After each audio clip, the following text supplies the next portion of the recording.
CIET NCERT द्वारा प्रस्तुतम् अस्ति अष्टकक्षायाः संस्कृतस्य ध्वनिपाठ्यपुस्तकं दीपकम्। पृष्ठसङ्ख्या 97। नवमः पाठः।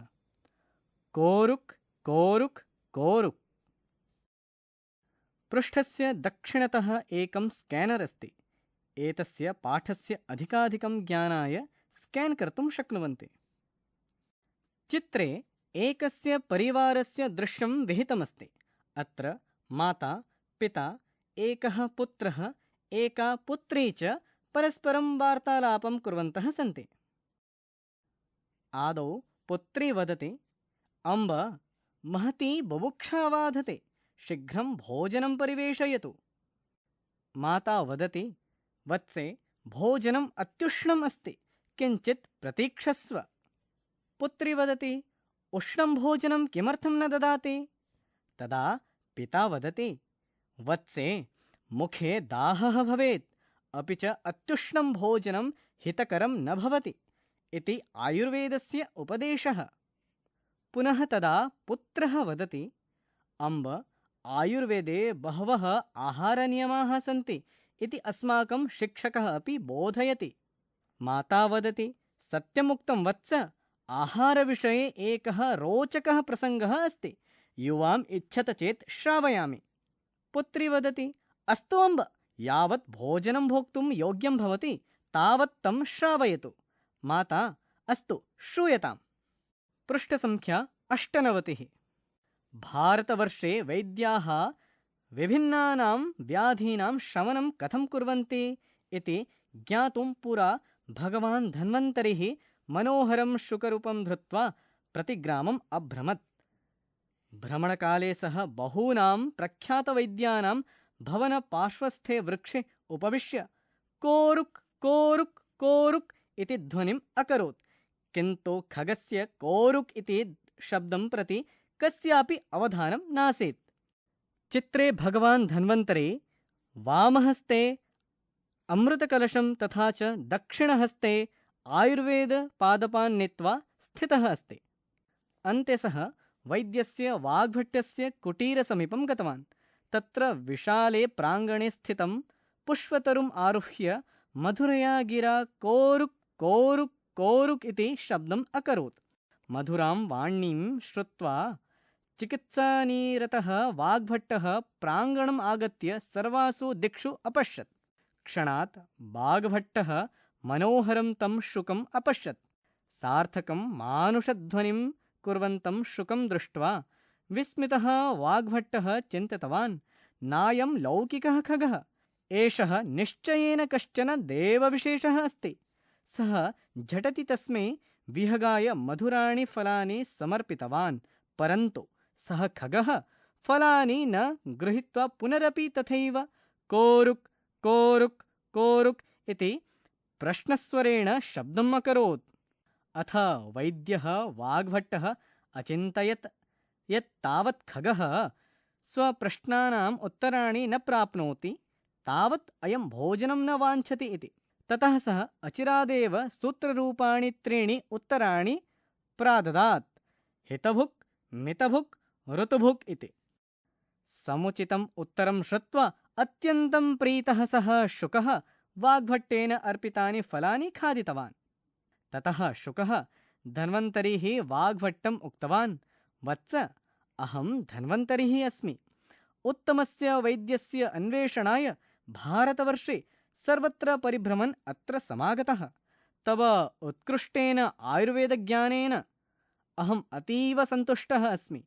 त्वम् अवश्यमेव आयुर्वेद अष्टाङ्गविचार सारभूतं तन्त्रं विरचयेः।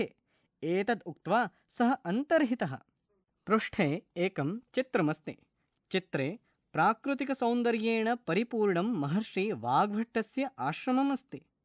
अत्र वृक्षे उपविष्टः शुकवेषधारी भगवान् धन्वन्तरी महर्षि वाग्भट्टेन सह वार्तालापं कुर्वन् अस्ति। तथा च 3 शिष्याः तत्सर्वं पश्यन्तः सन्ति। पृष्ठसङ्ख्या 19।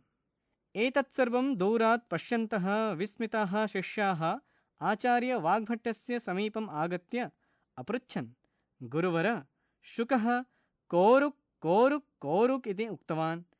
तस्य को अर्थः? अपि च भवान् किम् उत्तरं दत्तवान्? तदा वाग्भट्टः छात्राणां जिज्ञासाम् उपशमयन् कथयति, छात्राः शृणुत। एषः शुकः वदति यत् कः अरुकः अर्थात् कः स्वस्थः निरोगः वा वर्तते? स्वस्थः निरोगः वा वर्तते? तदा मया उक्तं, यः हितभुक् मितभुक् ऋतुभुक् च सः सर्वदा एव स्वस्थः भवति। छात्राः पुनः जिज्ञासया अपृच्छन्, आचार्य, हितभुक् मितभुक् ऋतुभुक् इति एतेषां कः आशयः? वाग्भट्टः वदति, शिष्याः महर्षेः चरकस्य नाम भवन्तः श्रुतवन्तः स्युः। सः हितभुक् विषये कथयति, तच्च नित्यं प्रयुज्येत स्वास्थ्यं येनानुवर्तते अजातानां विकाराणाम् अनुत्पत्तिकरं च यत्। चित्रे छात्राः आचार्येभ्यः प्रश्नं कुर्वन्तः सन्ति। पृष्ठसङ्ख्या 100, अर्थात् यस्य आहारस्य सेवनेन स्वास्थ्यस्य रक्षणं भवेत्, न जातानाम् अर्थात् अनुत्पन्नानां विकाराणाम् उत्पत्तिः न भवेत्, तादृशः आहारः सेवनीयः। मितभुक् विषये कथयति आचार्यः, अल्पादाने गुरूणां च लघूनां चाति सेवने मात्राकारमुद्दिष्टं द्रव्याणां गुरुलाघवे, अर्थात् गरिष्ठद्रव्याणि अपि अल्पमात्रं सेवनेन सुपाच्यानि भवन्ति, लघुद्रव्याणि अपि अतिमात्रं सेवनेन हानिकराणि जायन्ते। अतः मात्रानुसारम् एव खादितव्यम्। एवमेव ऋतुभुक् विषये उच्यते, तस्याशिताद्यादाहारात् बलं वर्णश्च वर्धते, तस्यर्तुसात्म्यं विदितं चेष्टाहारव्यपाश्रयम्, अर्थात् ग्रीष्मः, वर्षा, शरद्, शिशिरः, हेमन्तः, वसन्तः चेति 6 ऋतवः भवन्ति। यः पुरुषः ऋतूनाम् अनुकूलं स्वास्थ्यप्रदम् आहारसेवनं जानाति, तदनुसारम् आचरणं च करोति, तस्य जनस्य आशितम् अर्थात् भुक्तं पीतं च सर्वमपि बलवर्धकं, वर्णकान्तिजनकं, सुखवर्धकम्, आयुर्वर्धकं च भवति। अतः ऋतोः अनुसारं भोक्तव्यम् इति। नियमितरूपेण समयानुसारं सात्विकं भोजनम् आवश्यकमिति ऋतुभुक् पदेन ज्ञायते। मध्ये एकं चित्रमस्ति। चित्रे महर्षि वाग्भट्टः स्वशिष्येभ्यः उपदेशं प्रयच्छन्तः सन्ति। पृष्ठसङ्ख्या 1100। एतत् सर्वं श्रुत्वा कश्चन छात्रः वाग्भट्टम् अपृच्छत्, आचार्य, हितभुगादिविषये वयं तु ज्ञातवन्तः, किन्तु किं सः शुकः सन्तुष्टः अभवत्? तदा वाग्भट्टः शुकस्य रहस्यम् उक्तवान्। प्रियशिष्याः, अयं विहगः न सामान्यविहगः, अपि तु आयुर्वेदस्य पूज्यः देवः भगवान् धन्वन्तरिः एव स्वयं शुकरूपेण अत्र आगच्छत्। अस्माकं कृते संक्षेपेण स्वास्थ्यरक्षणाय सूत्ररूपेण सन्देशं च प्रदत्तवान्। भवन्तः अपि शृण्वन्तु, स्मरन्तु च। व्यायामः प्रातरुत्थाय नित्यं दन्तविशोधनं, स्वच्छजलेन सुस्नानं, बुभुक्षायाञ्च भोजनम्। अस्माकं ऋषयः नित्यं प्रार्थनाम् अपि कुर्वन्ति, वयमपि स्मरामः। सर्वे भवन्तु सुखिनः, सर्वे सन्तु निरामयाः, सर्वे भद्राणि पश्यन्तु, मा कश्चित् दुःखभाग् भवेत् इति। वयं शब्दार्थान् जानीमः। अत्र 5 कोष्ठाः सन्ति। प्रथमे कोष्ठे शब्दः, द्वितीये अर्थः, तृतीये हिन्दी, चतुर्थे आङ्ग्लं, पञ्चमे मातृभाषया अर्थं लिखत इति अस्ति। शब्दः निरामयाः, अर्थः निरोगिणः, हिन्दी स्वस्थ्य, इंग्लिश् हेल्ति, स्वमातृभाषायां लिखन्तु। शब्दः अरुक्, अर्थः स्वस्थः, हिन्दी निरोग, आङ्ग्ल one who is not sick, स्वमातृभाषायां लिखन्तु। झटिति, अर्थः शीघ्रमेव, हिन्द्यां शीघ्र। English quickly. शब्दः हितभुक्, अर्थः यः हितकरं खादति। हिंद्यां हितकारक खाने वाला। आंग्ले one who Yeats nutrition food. स्वमातृभाषायां लिखन्तु। शब्दः मितभुक्, यः आवश्यक मात्रा अनुसारं भोजनं खादति। हिंद्यां सीमित मात्रा में भोजन करने वाला। आंग्ले one who eats food in limited quantity. स्वमातृभाषायां लिखन्तु। ऋतुभुक्, यः ऋत्वनुकूलं पथ्यं भोजनं करोति। हिंद्यां ऋतु के अनुसार उपयुक्त भोजन करने वाला। आंग्ले one who eats food which is appropriated as per session. स्वमातृभाषायां लिखन्तु। पृष्ठसङ्ख्या 2100। अत्र पुनः पञ्चकोष्ठाः सन्ति।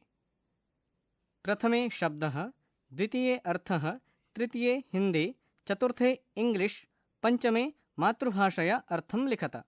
शब्दः प्रयुञ्जीत, अर्थः प्रयोगं कुर्यात्। हिंदी प्रयोग करें। English should take. स्वमातृभाषायां लिखत। अनुवर्तते, अर्थः अनुसरति।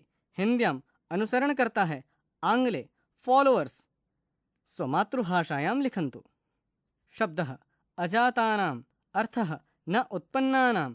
हिंदी जो पैदा नहीं हुए उनको।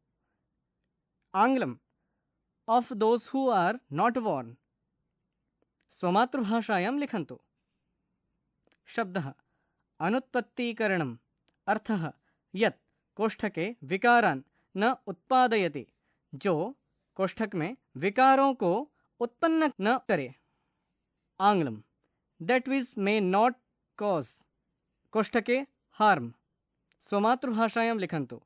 शब्दः लघूनाम्, अर्थः सुपाच्यानां। हिंद्यां सुपाच्य खाद्यों का। आंग्लम ऑफ डाइजेस्टेबल फूड। स्वमातृभाषायां लिखन्तु। शब्दः उद्दिष्टम्, अर्थः उल्लिखितम्। हिंद्यां बताया गया है। आंग्लम which has been instructed। स्वमातृभाषायां लिखन्तु।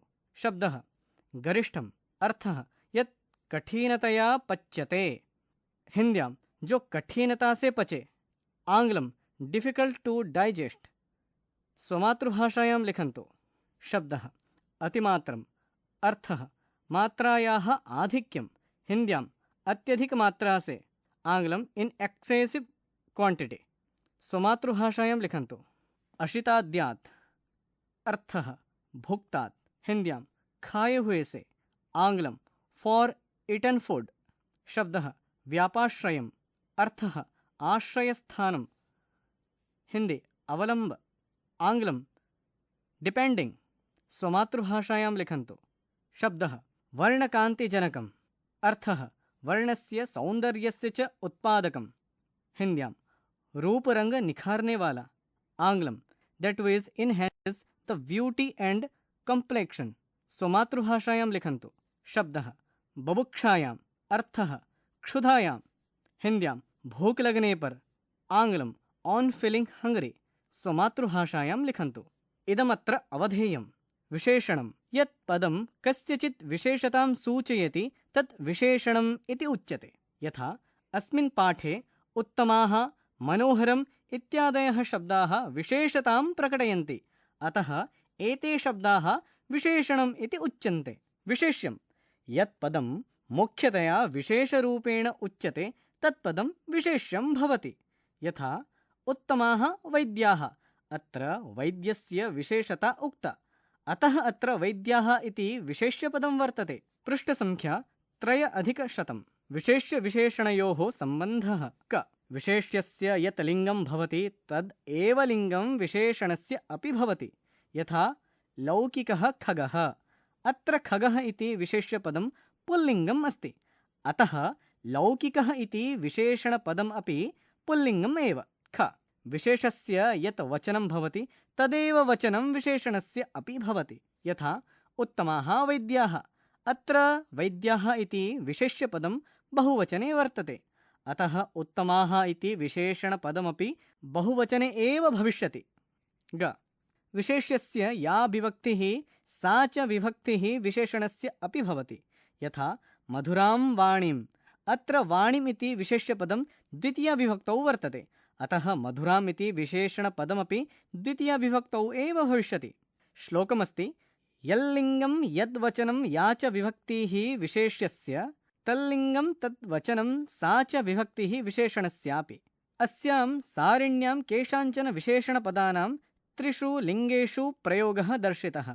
एतान् पठत। सारण्यां 4 कोष्ठाः सन्ति। प्रथमे लिखितमस्ति शब्दः, द्वितीये पुल्लिङ्गं, तृतीये स्त्रीलिङ्गं, चतुर्थे नपुंसकलिङ्गं। शब्दः उत्तम। पुल्लिङ्गे उत्तमः, स्त्रीलिङ्गे उत्तमा, नपुंसकलिङ्गे उत्तमं। शब्दः मनोहर। पुल्लिङ्गे मनोहरः, स्त्रीलिङ्गे मनोहर, नपुंसकलिङ्गे मनोहरं। शब्दः विस्मित। पुल्लिङ्गे विस्मितः, स्त्रीलिङ्गे विस्मिता, नपुंसकलिङ्गे विस्मितं। शब्दः उत्कृष्ट। पुल्लिङ्गे उत्कृष्टः, स्त्रीलिङ्गे उत्कृष्टा, नपुंसकलिङ्गे उत्कृष्टं। शब्दः एक। पुल्लिङ्गे एकः, स्त्रीलिङ्गे एका, नपुंसकलिङ्गे एकम्। अस्यां सारिण्यां केषाञ्चन विशेष्यपदानां वाक्यप्रयोगः दर्शितः। पुल्लिङ्गं। सारण्यां 3 कोष्ठाः सन्ति। प्रथमे पुल्लिङ्गं, द्वितीये स्त्रीलिङ्गं, तृतीये नपुंसकलिङ्गं। पुल्लिङ्गे यथा उत्तमः बालकः, स्त्रीलिङ्गे उत्तमा बालिका, नपुंसकलिङ्गे उत्तमं गृहं। पुनः पुल्लिङ्गे मनोहरः पर्वतः, स्त्रीलिङ्गे मनोहरा वाटिका, नपुंसकलिङ्गे मनोहरम् उद्यानं। पुनः पुल्लिङ्गे उत्कृष्टः लेखकः, स्त्रीलिङ्गे उत्कृष्टा लेखिका, नपुंसकलिङ्गे उत्कृष्टं पुस्तकं। पुनः पुल्लिङ्गे एकः विद्यालयः, स्त्रीलिङ्गे एका पाकशाला, नपुंसकलिङ्गे एकं चित्रं। पृष्ठसङ्ख्या 4100। अभ्यासात् जायते सिद्धिः। प्रथमः प्रश्नः, अधोलिखितान् प्रश्नान् एकपदेन उत्तरत। क शुकरूपं कः धृतवान्, रिक्तस्थानं पूरयत। ख धन्वन्तरिः कोष्ठके शुकः कुत्र उपविश्य ध्वनिम् अकरोत्, रिक्तस्थानं पूरयत। अन्ते शुकः कस्य आश्रमस्य समीपं गतवान्, रिक्तस्थानं पूरयत। घ ऋतवः कति सन्ति, रिक्तस्थानं पूरयत। ङ वाग्भट्टः शुकस्य रहस्यं केभ्यः उक्तवान्, रिक्तस्थानं पूरयत। द्वितीयः प्रश्नः, पट्टिकातः उचितानि पदानि चित्वा रिक्तस्थानानि पूरयत। पट्टिकायाम् अस्ति चरकस्य कुटीरसमीपं भारतवर्षे आयुर्वेदज्ञानेन अतिमात्रं। क रिक्तस्थानं जनाः कथं निरामयाः भवन्ति, रिक्तस्थानं पूरयत। ख अन्ते सः वैद्यस्य वाग्भट्टस्य रिक्तस्थानं गतवान्, रिक्तस्थानं पूरयत। ग तव उत्कृष्टेन रिक्तस्थानम् अहम् अतीव सन्तुष्टः अस्मि, रिक्तस्थानं पूरयत। घ महर्षेः रिक्तस्थानं नाम भवन्तः श्रुतवन्तः स्युः, रिक्तस्थानं पूरयत। ङ लघुद्रव्याणि रिक्तस्थानं सेवनेन हानिकराणि जायन्ते, रिक्तस्थानं पूरयत। तृतीयः प्रश्नः, अधोलिखितानां प्रश्नानां पूर्णवाक्येन उत्तराणि लिखत। क मधुरां वाणीं श्रुत्वा चिकित्सानिरतः वाग्भट्टः किम् अकरोत्, रिक्तस्थानं पूरयत। ख वाग्भट्टः झटिति किम् अकरोत्, रिक्तस्थानं पूरयत। ग छात्राः पुनः जिज्ञासया आचार्यं किम् अपृच्छन्, रिक्तस्थानं पूरयत। घ भगवान् धन्वन्तरिः अस्माकं कृते संक्षेपेण किं प्रदत्तवान्, रिक्तस्थानं पूरयत। ग ऋषयः नित्यं कां प्रार्थनां कुर्वन्ति, रिक्तस्थानं पूरयत। पृष्ठसङ्ख्या 5100।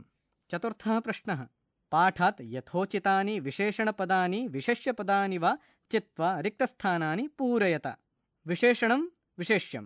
विशेषणे विभिन्नानां मनोहरं रिक्तस्थानं, रिक्तस्थानं मधुराणि, रिक्तस्थानं महर्षेः।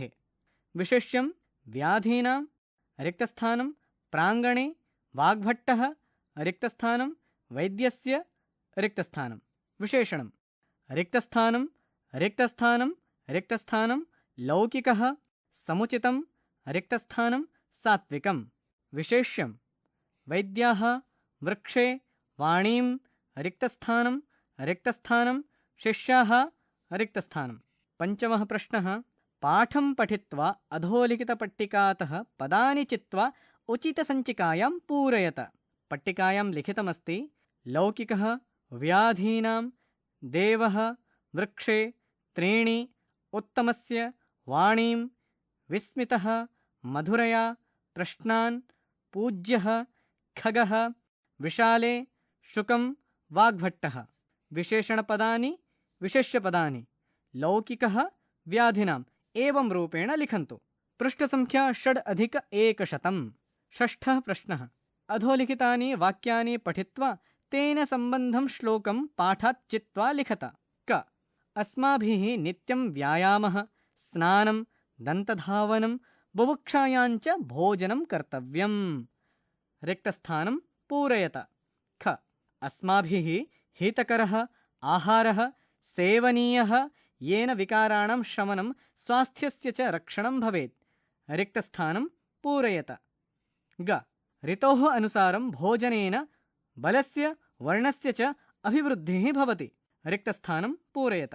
योग्यताविस्तारः क श्लोकानां पदच्छेदः अन्वयः च तच्च नित्यं प्रयुञ्जीत स्वास्थ्यं येनानुवर्तते अजातानां विकाराणाम् अनुत्पत्तिकरं च यत्। पदच्छेदः तच्च नित्यं प्रयुञ्जीत स्वास्थ्यं येन अनुवर्तते अजातानां विकाराणाम् अनुत्पत्तिकरं च यत्। अन्वयः अजातानां विकाराणां च यत् अनुत्पत्तिकरं येन स्वास्थ्यम् अनुवर्तते च तत् नित्यं प्रयुञ्जीत। भावार्थः अर्थात् यस्य आहारस्य सेवनेन स्वास्थ्यस्य रक्षणं भवेत् न जातानाम् अर्थात् अनुत्पन्नानां विकाराणाम् उत्पत्तिः न भवेत् तादृशः आहारः सेवनीयः। पृष्ठसङ्ख्या 7+100। अल्पादाने गुरूणां च लघूनां चातिसेवने मात्राकारणमुद्दिष्टं द्रव्याणां गुरुलाघवे। पदच्छेदः अल्पादाने गुरूणां च लघूनां च अतिसेवने मात्राकारणम् उद्दिष्टं और एक बार द्रव्याणां गुरुलाघवे।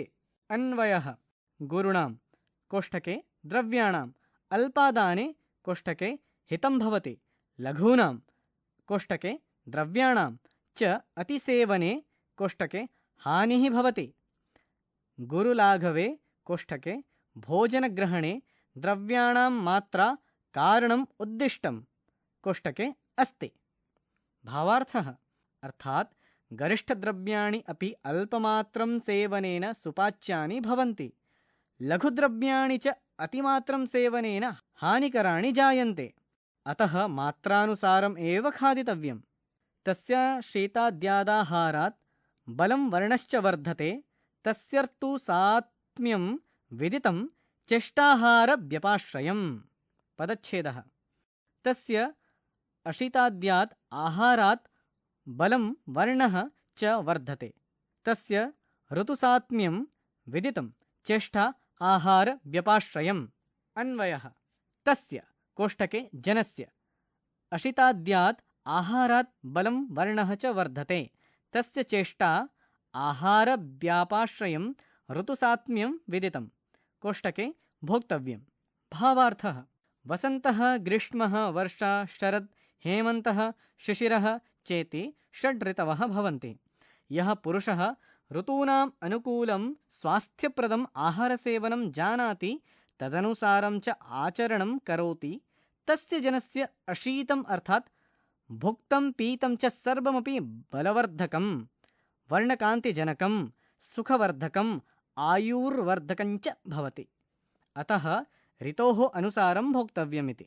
नियमितभावेन समयानुसारं सात्विकभोजनम् आवश्यकम् इति ऋतुभुक् इति पदस्य भावः।